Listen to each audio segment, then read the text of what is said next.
Hello and welcome to the Supernatural Track here at Continual. I'm your host, Gail Martin, and tonight we are talking about it's the first in a series, talk about our very favorite episodes. I don't know exactly how many we'll cover, but this is episode 1 of our favorite episodes. But before we dive into that, let's let our wonderful panelists introduce themselves, starting with Dime. Hi, I am Dimeliora, or Dime. I write fan fiction for Supernatural, and I am very happy to be here. Thank you. Great. Carole? Hi, I'm Carole Stokes. I've been a Supernatural fan since season 3, started writing fanfic in 2012, and I'm co-host of the podcast So Get This, the lore of Supernatural fanfic on Spotify. Very nice. Elektra? I'm Elektra Hammond. I'm a writer and an editor. I specialize in alternative history, and I've been watching Supernatural since that very first episode aired. Very good. Melissa? I'm Melissa. I have been a fan since the night the pilot aired, and I write RPF Drabbles on my Twitter handle, Tin Hat Daydreams. Very good. And I'm Gail Z. Martin and Morgan Bryce. As Gail, I write epic and urban fantasy. As Morgan, I write male paranormal romance, but all my modern worlds are ones Sam and Dean could walk into and feel right at home. Fell in love with the show halfway through season 11, fell down the rabbit hole, never hit bottom, hope I never do.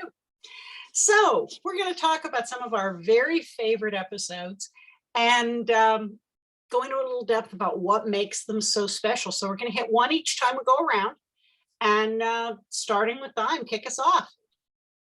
Please tell me if I go too long, because I tried to structure this recently.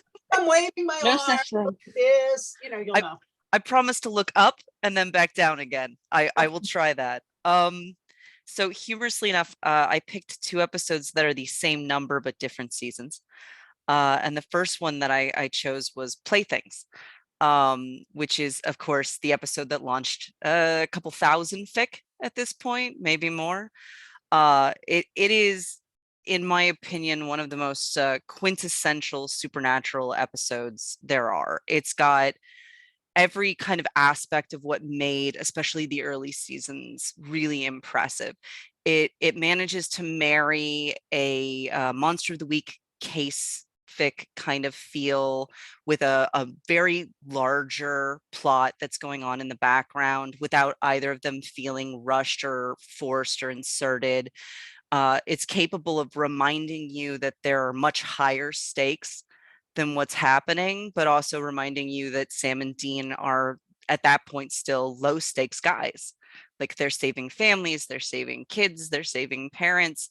They're working on a local level instead of a global one at that point still. And so it reminds you that even though something's brewing in the background, what really matters is kind of these smaller things at home, these little wins that they can sort of pull out of the world around them. And so it was just, I remember the first time I saw it, I thought, if this show could just be this for the rest of time, I'd never stop watching. I don't care if they change out the actors, like just this feeling that they give you of seeing these 2 people work so hard to better the world around them. Of course, it's got that scene. I believe very strongly that one of the most pivotal moments in Dean's character building is the time that he dreams that he's Daddy's little blunt instrument. I think that really sums up the way he feels about himself. And you see that happen in this episode. Jensen really telegraphs that pain when Sam reminds him, you've got to kill me. You promised you would kill me, so you have to kill me. You have no other choice. And unknowingly, in Sam's attempt to be good and to save the world, he is forcing Dean to be a weapon again, which he doesn't know is such a psychological hang up for Dean. And so you see that look cross over Dean's face, that horrible, bleak look, because even Sam just thinks he's a gun to be pointed and shot. And it's awful. It's truly awful. And it's even worse because you can't be mad at Sam because you know why he's doing it. He's doing it because he wants to sacrifice himself and save the world and save Dean. And so they both think that they are helping one another, and in reality, they're weakening each other more and more and more by accidentally chipping away at the other one's defenses and not discussing what it is that's really happening inside of them. And you keep seeing it like coming up all throughout that episode, that constant feeling that they know exactly what's happening with the other one. They can understand the other one's emotional state so well, but they can't understand their own. And so they can't talk about it to each other. They can only talk at each other about how the other one feels. And so Playthings would definitely be my first of the first episodes, just because it covers so many of the emotions and the storylines that make the show just so good. We just watched that in the Supernatural TFWNC group's Monday night rewatch, and that one is just creepy as hell with all those dolls and the playhouse. It is a quintessential horror movie episode, and it is done so well. Carole. I have to second that because I absolutely love Playthings. It's one of my favorites, and yeah, everything they're going through is really distilled out beautifully. I'm gonna go with Swan Song, which is the finale of season 5, and technically the finale to the first 5 seasons. As originally Kripke's vision was to go the 5 seasons, and this was going to be it. Swan Song is just beautifully crafted from the very beginning, when we have Chuck Shirley narrating about the Impala, how the most important car in America. And at first they're talking about, and it was like this number car, and it came off and everyone was like cheering and parades and stuff. And then like a few days later, this Impala came off the line. But what nobody realized is that was the car that saved the world. And so you hear that whole history of it, and the toys and the scratching of the initials in the back seat. And it just infuses so much of their childhood right there is summed up, that they lived in that Impala. The Impala was home. That was, the motel rooms were just whatever, and the squatting and was whatever. It was the Impala was where their homes and where they lived. You have the whole idea of Sam saying, I'm going to accept Lucifer, and then I'm going to fight him because Bobby fought that demon, so I'm going to fight Lucifer. And at first, of course, everyone poo-poos him, which is what they like to do with Sam's plans sometimes. But they have nothing else. The quiver is empty. They've got to do something. And so Sam drinks gallons and gallons of demon blood somehow without bloating out enormously. And, faces off. You have, I almost said you have Jensen. You have Dean driving the Impala to Stull to face. He's like, he's not going to go alone. He's not going to be alone. I'm going to be with him. And even when Sam is like, what are you doing here as Lucifer? And he says, I'm not leaving him alone. And then Lucifer beats the crap out of him. And he's still like, I'm not leaving him alone. Even though Dean can't protect Sam, as is his prime directive, nonetheless, he's not going to abandon his brother. And I think between that and the fact then, of course, the Impala, where we have that great clip montage, which I've always sworn someday I'm going to watch really slowly to see every single clip, because they speed up and you can see them, but and the glint of the chrome in his eye, beautifully shot. It's just so tight and so understandable and so intense that when Sam finally breaks through, you're just agog. And he's like, I've got him. Then we have the whole little interlude with Jake, I'm doing the real names again, Adam, messing things up. And because of that, even though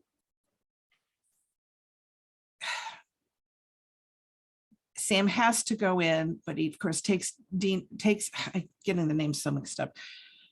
He takes Adam with him, and Dean is left bereft.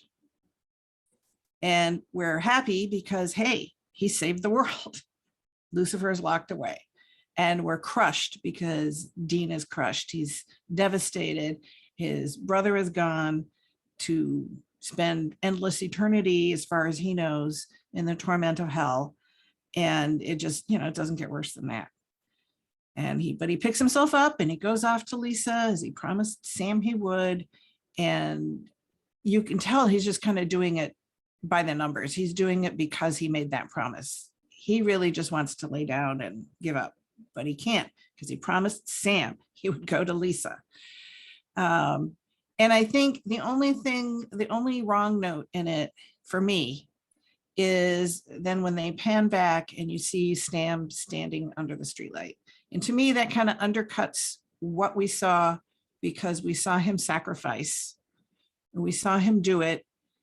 And I believe I remember reading that was a really heavily debated moment, where I think initially they weren't going to have that, but then because they picked it up going into season 6, they threw that moment in there, and it just kind of waters down the impact of what we just spent the last hour watching.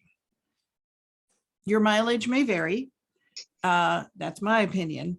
Although, I mean, certainly there's the mystery of then, like, oh, wait a minute, we just saw him jump into hell. Why is he standing here on the sidewalk?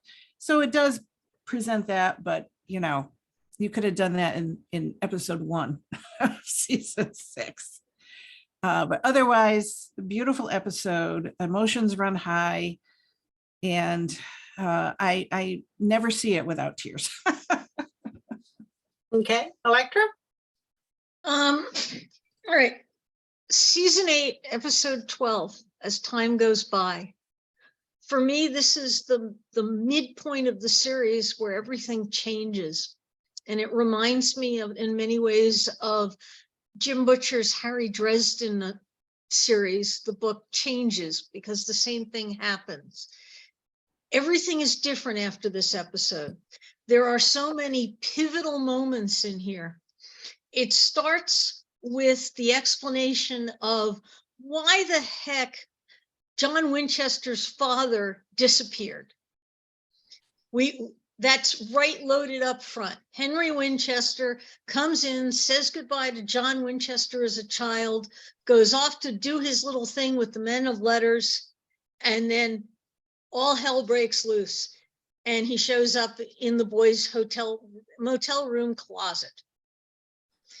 And we discover that wait, he can do magic. He's come from the past, and there are knights of hell, and one is following him. And as they they roll out that onion of a plot where he's being chased by Abaddon, and they're trying to figure things out, and he lifts their car, and he's doing various kinds of magic to various people, and we discover Abaddon too has powers, and they figure out what happens to the men of letters through secret clues and cemeteries and digging up bodies. There are just so many great moments. Just moments and moments, they finally get away in the Impala, and there's Henry, and he's upset that John is dead, but wow, he's got grandsons. And Dean just looks at him and says, how come she didn't die when I stabbed her? And Henry Winchester, because demons can't be killed by run-of-the-mill cutlery. At the very least, you'd need an ancient demon-killing knife of the Kurds. And Dean looks at him and says, that's what this is, and pulls out the knife and shows him. Where'd you get that? Demon gave it to me. We've been around this block so many times. It is just full of moments like that, where just they get to explain what they've been doing to Grandpa, and Grandpa's been like trying to figure out why in heck they aren't men of letters, what happened to the men of letters. And they finally decide to work together, and they managed to, between them, pull their act together to maybe not kill a Knight of Hell, but at least they managed to neutralize her till somebody does something stupid, but that's a different episode entirely. Because the boys, maybe not the brightest guys in the block. And somewhere along the line, they find an actual surviving man of letters, and he gives them the magical key and a location and says, this is the greatest repository of everything. And the episode ends with Henry gone and the two boys pulling up to the outside the bunker and saying, I wonder if it's still there. And, the quote is, what's the chance that it's still standing? And after that, they have a home. And everything is different. It's no more sleeping in the car or trying to live in miserable motels unless they want to. They have a home base. They can nest, they can cook. The world changes for them. It's an epic change in the way things are. They're no longer bound to what they can carry in a single car. And it was a huge change. And the creation of the Men of Letters was epic. It was almost as big as, well, some of the other changes they made in other episodes, and I'll leave it there. But that one was mind-boggling for me. Okay. Melissa. Wow. First of all, those are tough acts to follow. Second, everything that Carole said, Kitty, don't eat it. Kitty's trying to help tonight. Bad Boys, season 9. So Dean's 16 and he gets arrested for shoplifting and he ends up at Sonny's farm.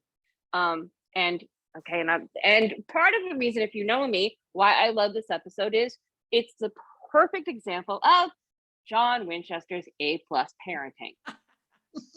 You knew I had to work that in there somewhere. Because John knows that Dean's at Sonny's and he leaves him there.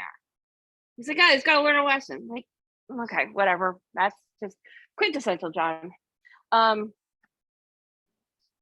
For the first time, I think, in Dean's life, we don't see it with Bobby, but I'm sure it happened there. But Dean has this male adult role model who tells him he's proud of him, who encourages him, who believes in him, who supports him.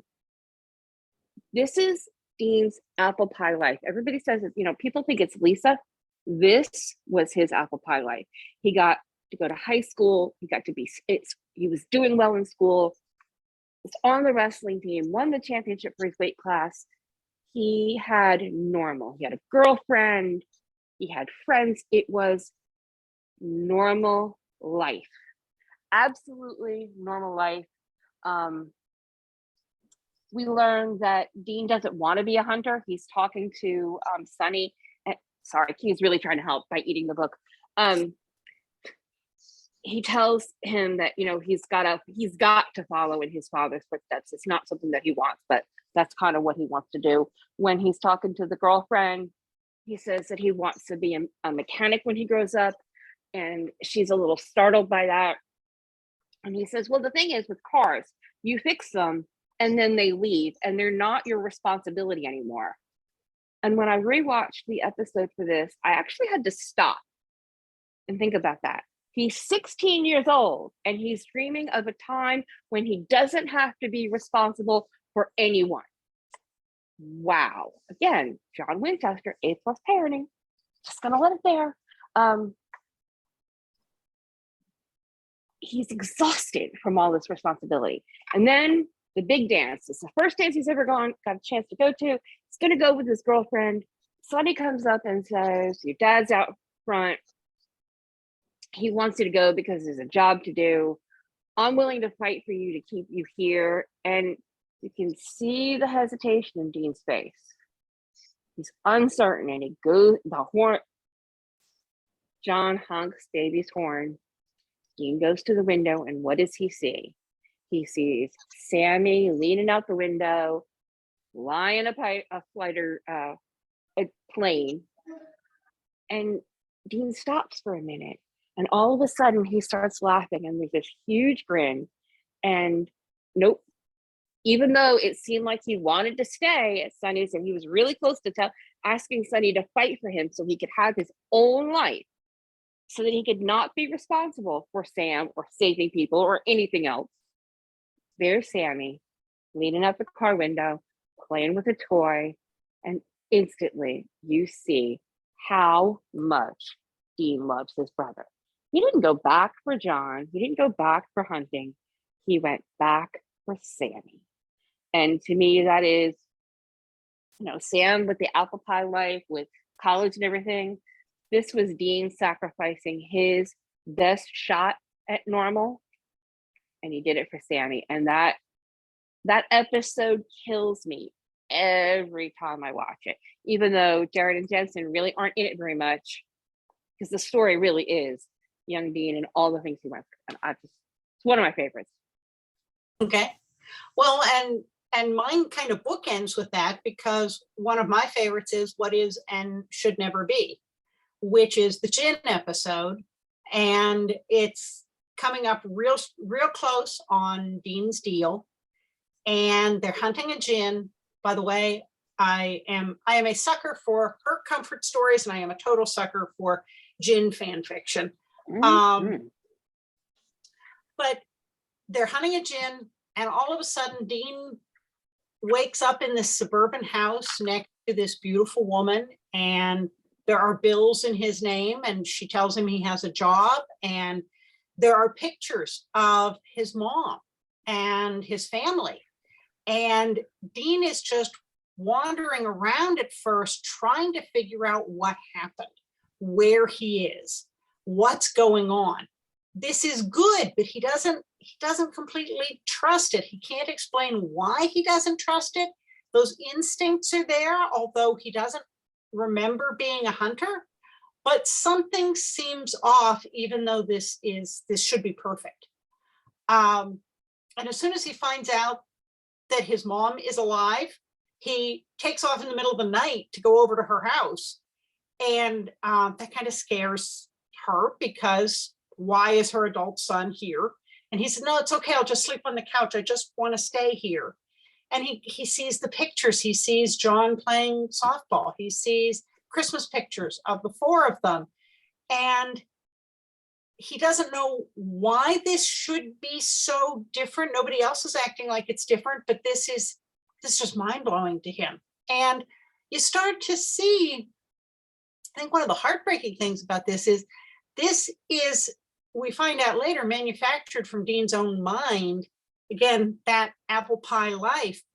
But Dean doesn't think very highly of himself in this reality that he creates. Everybody thinks he drinks too much. It turns out that he and Sam don't speak except on holidays, because Dean was a crappy brother to Sam and snaked his girlfriend on prom night, and stole stuff and can't be trusted. And I think that's a very heartbreaking thing in this, among many heartbreaking things, is that in the perfect life that Dean's own mind dreams up for him, he still has self-esteem issues. And that's terribly sad. He doesn't see himself as worthy of this good life. And he's come up with all these reasons why. And then we see that he's so happy that Sam and Jess is alive. Sam is a lawyer. They're going to get married. He's so happy for them. And Sam can barely stand him. And you see that hurt, that Dean's expecting something different. He doesn't know why he's expecting something different, but this doesn't feel right. And then he starts getting the glimmers of the anniversary of the plane crash that they stopped in Phantom Traveler, and some of the other cases. He starts looking it up, and everybody that he has memories of saving, they're dead. Something's wrong. So he doesn't completely remember his old life, but he knows there's something really wrong. And it's just so poignant that here he has this perfect life, but he can't let himself accept it, because he realizes that the good they did has been undone. And so he's breaking into his mom's house to steal the turkey knife so that he can go hunt the gin because it's silver. And Sam catches him, Sam coming down the stairs with a baseball bat, and accuses him of, stealing the silverware to pay a bookie. And Dean plays right into it because he's trying to leave. He knows now what he has to hunt. And that moment when Sam comes with him and says, I don't know what you're doing, but you're still my brother and I'm not going to let you go alone. So even in this alternate reality where they're not close, where they didn't grow up hunting, where they didn't have that codependency from having no one else to depend on, Sam still pulls through in the end and says, I'm coming with you. And then, of course, we have the confrontation with the gin in the warehouse where Dean realizes that the only way out of the dream is to die, and kills himself with that knife after all of their tearful pleadings to stay. And you can see the struggle in his face that he wants to stay, but he can't let himself stay, that duty piece. And then later, after Sam rescues him and they kill the gin and they, get back to the motel and clean Dean up, he admits that Sam says, I thought I almost lost you. And Dean says, yeah, you almost, I thought you did too, or something to that effect, where it was very clear how much he wanted to stay. But Sam echoes, we weren't even close. What you're saying is we weren't even close. And that meant something to Dean. So yeah, for all those reasons, because I'm such a sucker for her comfort, I loved What Is and What Should Never Be. Back to you, Don. Round 2. Ooh, okay. So the next one is also episode 11, but it is episode 11 of season 3, and it is Mystery Spot, which is, another group favorite, because it's a perfect episode. So one of the things that I really loved about the show, especially once we hit the end of season 5, was understanding the full scope of how badly set up the two of them were. Like seeing things that weren't even called out later as being a setup to forcing them into the apocalypse, and thinking, oh man, what a rude thing. What a rude thing to do. I'm not going to curse because I know YouTube doesn't like that. So like this was one of those episodes where you got to really see the level of that betrayal, because I truly believe that the entirety of Gabriel's lesson was specifically trying to stop Sam from not letting go of Dean and letting him go to hell, not stopping himself from taking the demon blood, not stopping himself from prepping that body to be perfect for Lucifer. Like all of those things were about to start completely falling down the hill. And Gabriel tries to stop him with this incredibly obscure, terrible lesson. And it just doesn't work. And then 2 seasons later, the group of us go from thinking, oh man, why did Gabriel really like torturing Sam so much, to, oh my God, Gabriel was trying to stop this the whole time, which I think is brilliant in retrospect. But even without that hindsight, this is one of those episodes that really manages to sucker punch you like so hard. It was one of the first ones that really did this so well. You're just laughing and you're laughing at the worst thing. Like imagine telling someone, oh, I watched this guy die 83 times and every one of them was hilarious from beginning to end. And it sounds kind of sociopathic, but when you watch the episode, they managed to make it so lighthearted and fun. They managed to really play on the fact that Dean, who annoys Sam with how he brushes his teeth and how he gargles and how he picks up his clothes or doesn't pick them up, like all of those little annoyances get amplified in the course of the episode to where Sam is now annoyed that Dean won't stop dying all the time. Like it's just perfectly set up. And then everything's resolved and it was fun. It was a fun way to resolve it. Sam caught a little detail, like very quintessential Sam. And you start to relax yourself, and then mugging and Dean's permanently dead. and there's nowhere to go. And just the idea of it, even the fact that I truly believe Gabriel set up the radio to play Back in Time for Wednesday, just because he knew Sam was eventually going to go back. Like that whole scene that comes afterwards is, again, a thing we get to see them set up. They are setting up what Sam would be like if you took the soul out of him, which we then again see when Sam is soulless. They have this whole like layout of how badly Sam is going to have his heart ripped out as the show goes along by forcing him to lose Dean and know that he's the only one that can stop it. And despite all of that struggle and all of that pain and the fact that he knows, he doesn't know, of course, that Gabriel's an archangel, but he knows that Gabriel is something incredibly powerful and that thing is telling him, if you go down this route, you will suffer. Notice, for example, you were going to kill an innocent to bring your brother back. Like, you were willing to do that. If you go down this path, this will be bad. And Sam just looks him right in the eye and says, nah, I want Dean. And off Sam goes to Dean. Even at that point, this archangel who desperately doesn't want Sam and Dean to move forward, because it will end the little family of pagan gods he's built on the side. It will end his fun. It will kill the brothers he was trying to keep alive. It will inflict this conflict upon the world. Despite the fact that he knows like all of those things are coming, he still allows Sam to choose that. Like, he still gives them agency. And that was, I think, the moment that I really fell in love with that character. Just the idea that this, of course, we didn't, again, know he was an archangel at the time, but the idea of this incredibly powerful, just this endlessly powerful being saying, well, if the human picks it, the human picks it, and letting him go was so perfect. And then later when you find out he's Gabriel, it's even better, because you know that he's obsessed with this idea of being free, of breaking out of destiny, and he's never managed it. And Sam wants to try it, and he's like, okay, I've always failed, so now you go fail too, and just lets him go off. So yeah, Mystery Spot would definitely be my second one, just because of how emotional I still get about it all these years later. It proves that when Dean loses Sam, Dean self-destructs, but when Sam loses Dean, he burns down the world. Yep. Carole? Exactly. And there's a lot of great fanfic for Mystery Spot.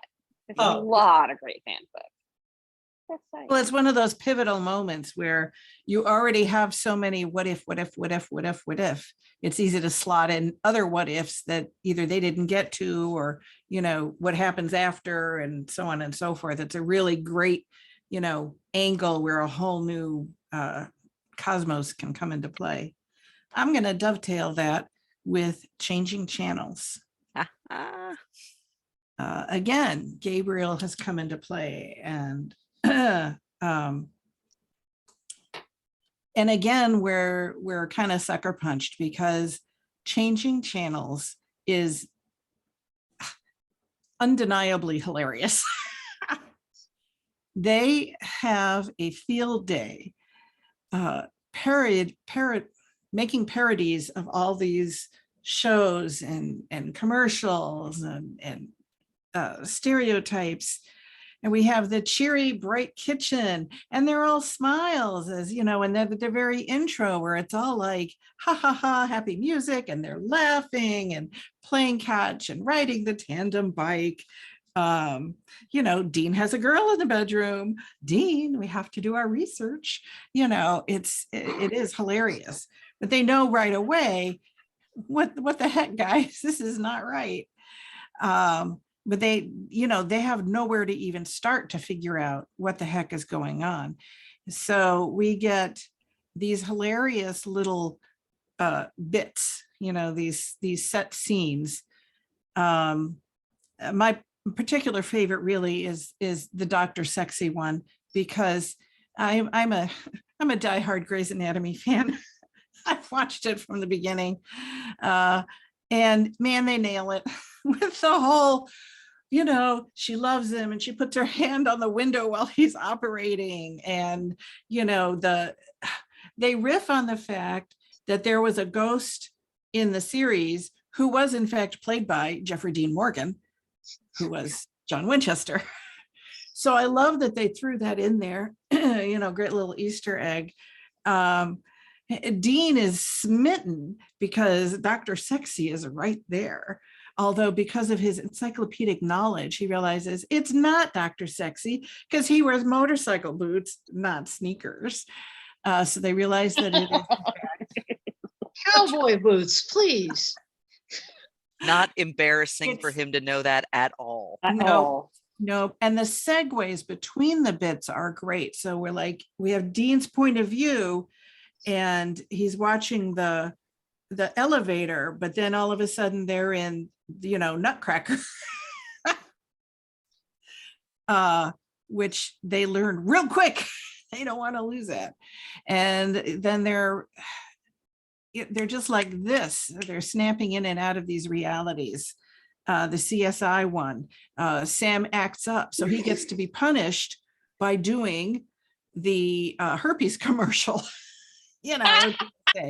So, and he's like, really? And he has, you know, yeah. So Gabriel doesn't have any compunctions about spanking them in the middle of this. It's so, once again, so beautifully crafted, split second timing. They didn't skimp on the details. So that when you're in each of these worlds, I mean, when you're in Nutcracker, they have the commercial for the shrimp chips. We didn't need to see that, but that's part of what makes that little bit of their reality so believable and real, because that's what it's like. And the man they have doing it is a genuine, you know, Japanese, I believe he's done game show hosting and stuff. It's just marvelous. And of course you have to end up with the final scene of where Sam is the Impala and Dean's rummaging in his trunk, and it makes him very uncomfortable. Sometimes these things write themselves, okay? What are you gonna say?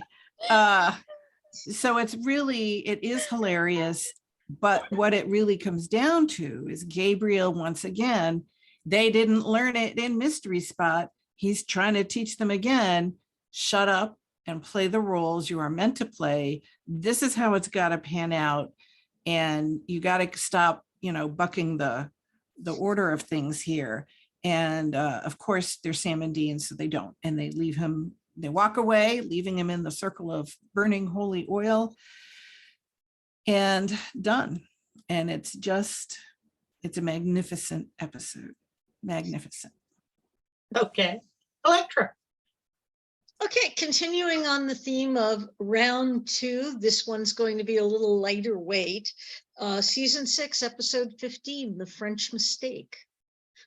Not Gabriel, but one of my favorite guys, Balthazar, where season 6, everybody's fighting about purgatory.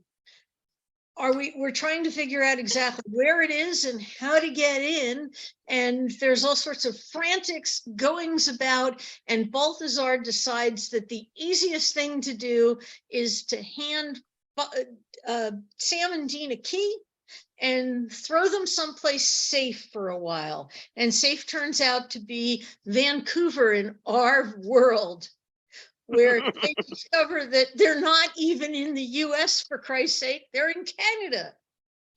And there's a whole bunch of Impalas and none of them work.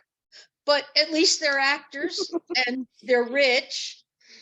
And, you know, they've got a driver who, you know, they have trailers where you get to see Jensen on Days of Our Lives. They take you to Jared's place where you get to meet his wife, also known as Fake Ruby. You married Fake Ruby? Got his actual wife to come back and guest star. That was fun. And all sorts of fun stuff as everybody plays these overblown, ridiculous versions of themselves. You know, as Misha plays a ridiculous version of himself, wanting to run lines all the time and tweeting out, you know, what exactly is happening every moment of you know, every time he interacts with them and every time they blow him off, right until the part where he ends up, you know, not alive anymore. As assassins come and chase them through, and as they try to do real spells and try to act, which they're not really great at, and spells which they're better at, and you know, hilarity ensues as they try to make it in our world and discover that maybe acting isn't as easy as it looks at. And my God, they're great actors because they can fake acting badly, really, really well. And eventually they come back to their world where everything seems to be more normal. And it turns out they were just the distraction as the reality was going on back in their world. And they turn out to be back home again, except, well, they're broke. But it was fun while it lasted. Credit cards that don't run out are great, aren't they? Yeah, that's a great episode. Melissa? Unpopular choice here. The There are Gambler. I know that there were a lot of legitimate issues about that whole luck thing with Chuck and how like losing their luck shouldn't have abated their skills. I will give that as a yes, I get it. But I still love the Gambler because the Gambler has, first of all, Sam and Dean playing pool. I'm sorry. I could watch that with the sound off. I just, you know, we didn't get all the great shots that I would have liked to have had. We needed a few more of the boys leaning over the table to take the shots, but that's okay. It was still a thing of beauty just to watch. There's also some really great lines. Dean, I've been slinging a pool cue since before you were born. What, when you were 4 between nap time and snack? I mean, that's just one of those lines that just lives there. Fortuna calls Dean a beach read, and he's like, beach read, lady, I'm Tolstoy.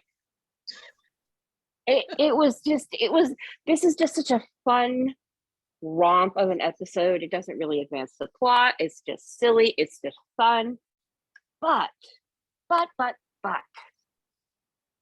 we get an understanding of how all of the other gods were created and like how Chuck used them to pawn off to be the setup for anything that bad that happened. So we get a little bit more of an insight into Chuck's character, which was kind of cool. And then towards the end, Fortuna is like, what is with you with these losers? Because Sam keeps trying to play to save the lives of the other folks in the bar. And, you know, she keeps trying to like, you know, why do you care? And he's like, they matter to me. And Dean's like, they matter to us. And they play, you know, Sam plays another game and he loses the luck and he doesn't free the folks. And he and Dean trudge out of the bar and they're like, all right, we got to figure out how to save them. We can't just leave them there. And then Fortuna has changed her mind. She gives the luck back to the boys. She lets everybody go because they're heroes. They're real old-fashioned, old-tale heroes. And they are. And she didn't give them any extra luck. She just put back the luck that they had that would help them in their day-to-day, you know, battle against Chuck. And it was just one of those moments that, yeah, you know, we don't talk about it enough in the show. These guys are heroes. They could have walked out of the bar. They could have not cared about those people there. They got bigger fish to fry. They got to deal with taking out God. And yet there's, you know, a half a dozen or so folks here in this bar in danger. And the boys are like, nope, that's more important. We got to do this. And I just love that, you know, that the whole thing of you're heroes. I didn't think that guys like you existed anymore. So I love that episode. I just think it's fun. No, that's a fabulous episode. The big problem with it is they have to drive to Alaska and back. That's the only problem with it. Yeah, So I wonder why they chose Alaska. Maybe because that was someplace that they hadn't been in the show. And so they plausibly had not run into Fortuna before. That's the only thing I can think of. It's just border crossings is the only thing that gets me every time. Yeah. I adore that episode. Yeah, I can't get through TSA with a package of peanut butter crackers, but they got through with the Impala. So yeah, go figure. Once they did it twice, and once without their luck. I'm gonna go with the man who knew too much. We see Sam as soulless in season 6, and then we see Dean risk everything to get Sam's soul back from the cage, which someone didn't mention they left behind, but that's a sore spot for another thing. Left that out. Good job. Oh, this So- time it's Gail who made Melissa lose it. So, sorry, Melissa.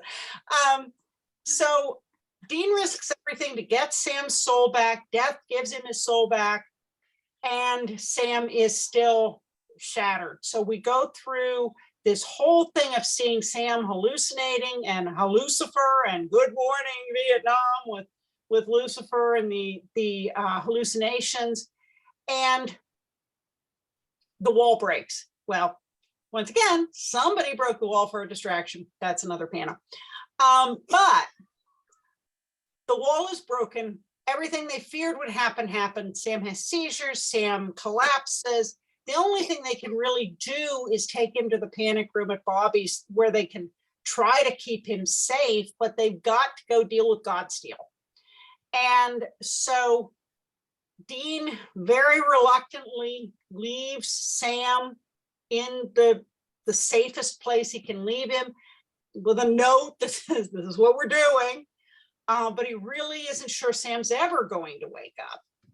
And we get to finally see more of what Sam was experiencing, as he has the option to just die, but he fights his way through his own shattered self and confronts 3 different Sams that he has to fight in order to reintegrate himself and be able to save his brother.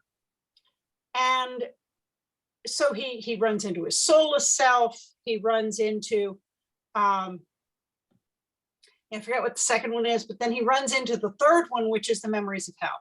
And this is a really shattered, broken Sam who says, you don't want these back. And Sam says, well, maybe not, but I got to go save my brother. There's a theme there. Got to go save my brother. And so he takes all of those hell memory back on top of everything else, and his memories of what he did when he was soulless. And Sam, Sam effing Winchester gets up off his cot in the panic room and shows up at the crucial moment to save Dean and Bobby and come through. Sam, big ass MF, mofo, Winchester, saves the day, kind of like he does in Red Meat, where he traipses through the woods bleeding all the way, but hauls himself out of the panic room and saves the day. And it's such a gorgeous episode from the filming as we see Sam reintegrating. And if you've ever done certain types of therapy about reintegrating traumatic memories, somebody did some homework on this, because they pulled in some real world stuff with that. And Sam, of course, did a great job with the acting, but I love that one. And again, I am a sucker for Hurt Comfort, and I am a sucker for the I Will Burn Down the World for You from either brother. And we got a lot of both of that. Well, folks, we have blown through our time. Good thing we are doing more of these, because there are a lot of episodes left to go. But before we wrap up, let's let everybody go through and tell where we can find you online. Dime? Dimeliora on both Archive of Our Own and LiveJournal, where I publish randomly based off of how well I've been doing with writing. Okay. Carole? I'm on Facebook in the continual group and panels. I'm also in Gail's TFWNC group. On Twitter, I'm true_firesign10. And on Instagram, I'm firesign10, as well as on AO3, mind the tags. Very good. Elektra. Elektra Hammond. You can find me at untilmidnight.com, and I'm Elektra at Wandering Shop on Mastodon. Everybody go to Mastodon. It's fun. There's no bad things there. Melissa. Sorry. Broke, Melissa. I'm sorry. That's okay. It's only twice tonight, so good night. I can be found stalking on AO3 as Be a Dean's Girl. I don't write on AO3, but I do like to comment, and I do stalk a few people over there. No names, I'm Carol. You can also find me on Twitter, Tin Hat Daydreams. That's my RPF travel. Mind the profile. Otherwise, I'm here on Continual talking about Supernatural. And I'm pretty easy to find at gailzmartin.com, morganbryce.com. I'm on all the social medias under one or both of those names. So if you spell them right, you'll find me. I run the Supernatural TFWNC group on Facebook, and I'm a columnist for the Winchester Family Business. But most of the time, you can find me here on Continual. So thank you so much to our wonderful, wonderful panelists. And thanks to all of you for watching and listening. There will be more Supernatural coming up soon. So we'll see you online.